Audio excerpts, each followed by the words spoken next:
بسم اللہ الرحمن الرحیم. ڈیئر اسٹوڈنٹ، السلام علیکم.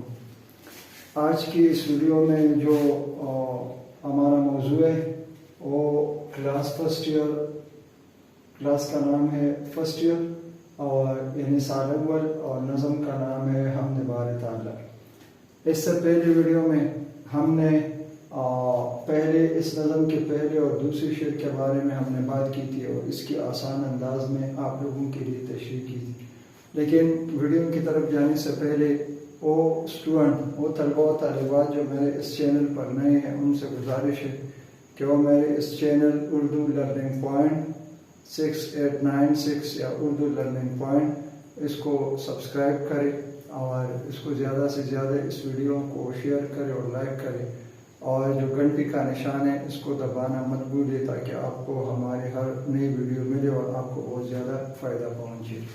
تو آج کی اس ویڈیو کی طرف بڑھتے ہیں.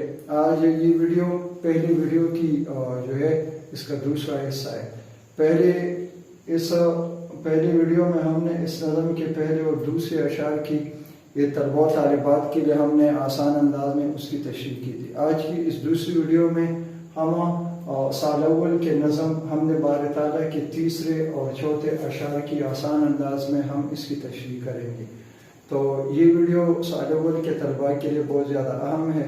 وہ اسٹوڈنٹ جنہوں نے میٹرک کا امتحان پاس کیا ہے اور وہ سال اول میں وہ داخلہ لیتے ہیں، تو حصہ نظم میں یہ پہلی نظم ہے حمد بار تعالیٰ، وہ اس کے بارے میں پڑھیں گے. تو جب وہ یوٹیوب پر میرے اس چینل کو سبسکرائب کریں گے اور اس کو وزٹ کریں گے اور یہ ویڈیو دیکھیں گے، تو کالج میں پڑھنے سے پہلے یہ ویڈیو پڑھ کے، یہ ویڈیو دیکھ کے اور یہ اشعار پڑھ کے ان کو بہت زیادہ فائدہ ہوگا اور ان کے لیے نظم آسان ہوگی. تو آج کی اس ویڈیو میں ہم تیسرے اور چوتھے اشعار کی آسان انداز میں تشریح کریں گے. تو یہ تیسرا شعر ہے: اسی خلاق نے جوہر کو توانائی دی، اسی خلاق نے جوہر کو توانائی دی، پھول پتوں کو عطا جس نے کیے نقش و نگار. چوتھا شعر ہے: اسی خلاق و اسی مالک کی ہے سب حمد و ثنا، اسی خلاق و اسی مالک کی ہے سب حمد و ثنا، آبشاروں کا ترنم ہو کہ گل بانگے ہزار. اسی خلاق و اسی مالک کی ہے سب حمد و ثنا، آبشاروں کا ترنم ہو کہ گل بانگے ہزار. تو تیسرے اور چوتھے شعر کی تشریح کرنے سے پہلے ہم ان دو اشعار میں جو مشکل الفاظ ہیں، میں نے نیچے اس کے معنی لکھے ہیں، تو ہم اس مشکل الفاظ کے معنی واضح کرتے ہیں. تو خلاق کا مطلب ہے خالق. اللہ خالق ہے اور وہ تخلیق کرنے والا ہے. اس نے تمام جانداروں، چرند پرند، بلکہ اس پورے کائنات کو اللہ نے پیدا کیا ہے. جوہر خوبی، جوانی یا انسان کی زندگی. توانائی طاقت کو کہتے ہیں، انرجی، توانائی طاقت. آبشار و جھرنوں، جو پہاڑ کی چوٹی سے جو آبشار اور چشمے نیچے کی طرف بہتے ہیں اس کو آبشار کہتے ہیں. اور گلبان، پرندوں کی آواز.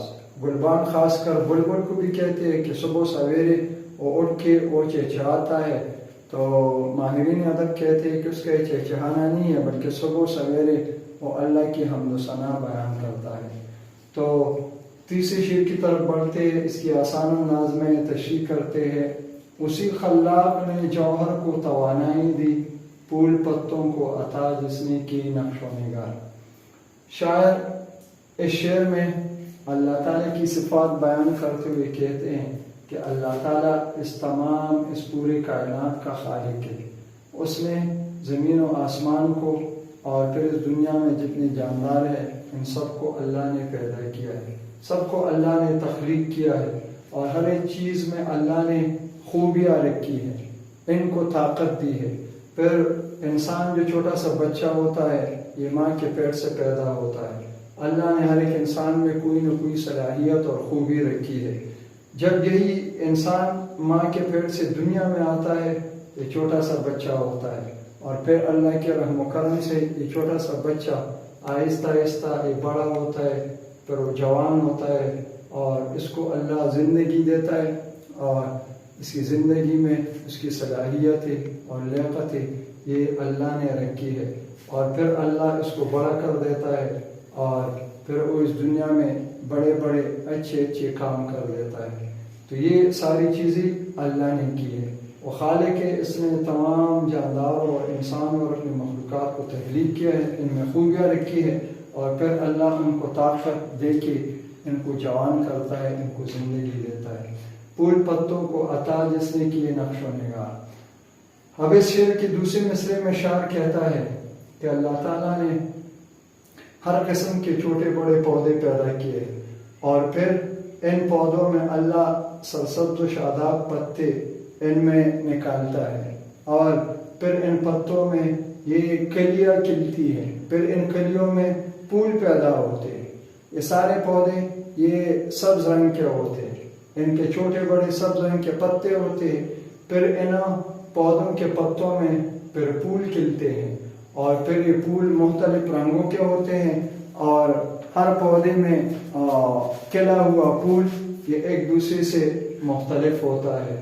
اور مثال کے طور پر گلاب کا پھول، گل نرگس کا پھول، چنبیلی کا، اور رات کی رانی کا، اور کنول کا پھول، یہ رنگوں میں اور خوشبو میں ایک دوسرے سے مختلف ہوتے ہیں۔ تو پھر ان پھولوں میں اللہ تعالیٰ یہ حسین اور خوبصورت نقش و نگار اللہ ان کو دیتا ہے، ان کو خوبصورتی دیتا ہے، ان کو دلکش اور حسین رنگ اللہ دیتا ہے، اور پھر ان کے خوشبو اور رنگ ایک دوسرے سے مختلف ہوتے ہیں۔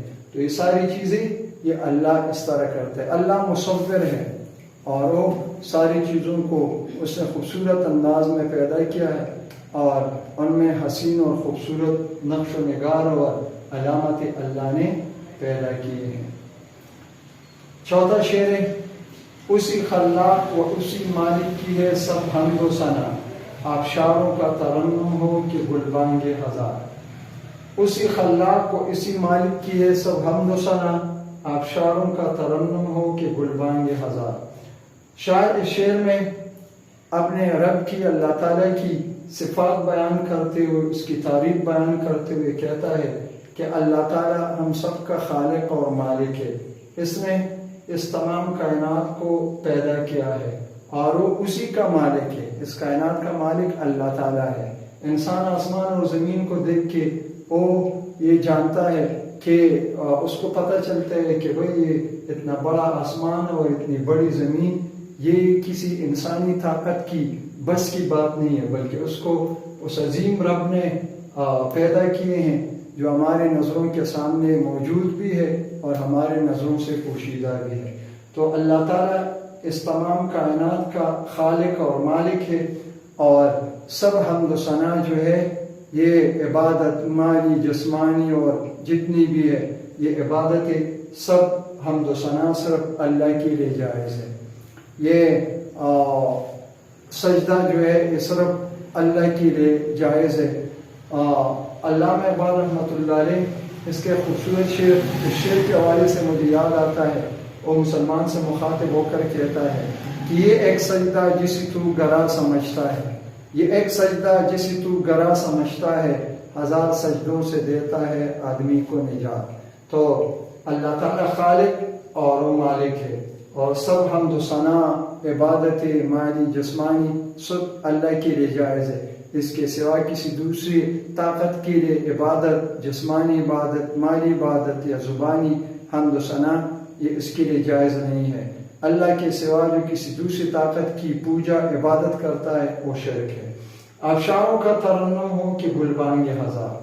اب دیکھیں اللہ نے زمین و آسمان پیدا کیے، پھر اس نے زمین پر دریا، سمندر، چشمے اور پہاڑ کی چوٹیوں سے، جو بڑے بڑے بلند و بالا پہاڑ ہیں، ان پہاڑوں کی چوٹیوں سے، ان کے وجود سے اللہ نے خوبصورت چشمے اور آبشار پیدا کیے، اور یہ آبشار جب وہ انتہائی بلندی سے اس کا پانی نیچے کی طرف زمین کی طرف بہتا ہے، تو یہ پانی جب نیچے کی طرف بہتا ہے اور پتھروں سے ٹکراتا ہے یا زمین سے جو ٹکراتا ہے تو اس میں یہ گیت کی آوازیں سنائی دیتی ہے۔ آبشاروں کا جو مٹھاس ہے، ترنم مٹھاس کو کہتے ہیں، آبشاروں کے پانی کی جو آوازیں ہیں اس میں انسان کے کانوں کو اس میں مٹھاس محسوس ہوتی ہے۔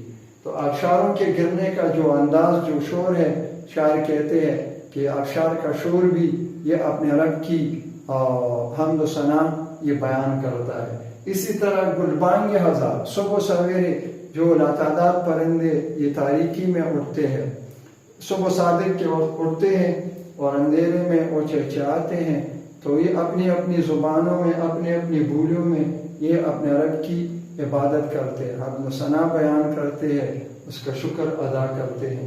تو آبشاروں کی شور اور مٹھاس کو دیکھ کر اور چھوٹے بڑے ہزاروں پرندوں کی چہچہانا اور اس کی آواز اور بولیوں کو دیکھ کر انسان کو یہ معلوم ہوتا ہے کہ یہ بھی اپنے رب کی حمد و ثنا بیان کرتے ہیں۔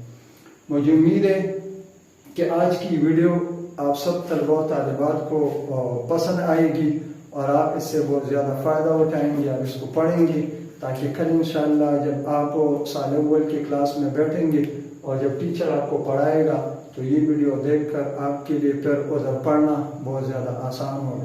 بہت شکریہ، انشاءاللہ اگلی ویڈیو میں پھر ملاقات ہوگی۔ اپنے دعا میں یاد رکھیں۔ السلام علیکم۔